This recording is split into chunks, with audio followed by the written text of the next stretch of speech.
reste, frères, puisque vous avez appris de nous comment vous devez vous conduire et plaire à Dieu, et que c'est là ce que vous faites, nous vous prions et nous vous conjurons au nom du Seigneur Jésus de marcher à cet égard de progrès en progrès.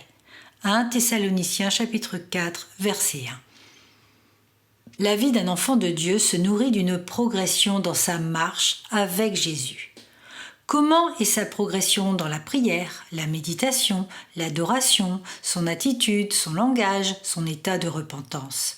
Est-il soumis à la parole de Dieu? Et de plus, est-il plus bouillant pour le Seigneur?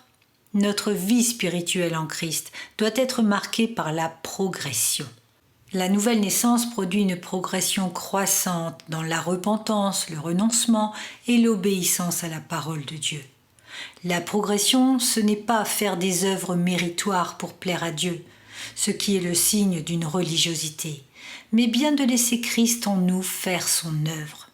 C'est le Saint-Esprit qui produit en nous le vouloir et le faire. Cela se voit de plus en plus dans le changement de notre caractère, dans notre combat avec le péché et dans notre désir de servir pour le royaume.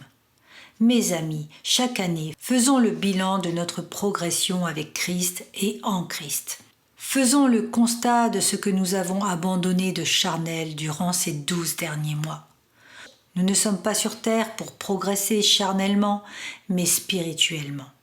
Matthieu chapitre 16 verset 24 nous livre le secret de la progression.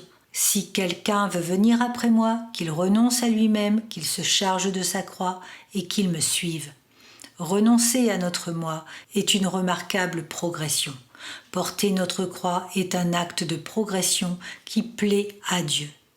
Diminuer afin qu'il grandisse, voilà la porte de la libération de notre âme, car elle s'ouvre sur une vie nouvelle d'amour, d'espérance et de foi.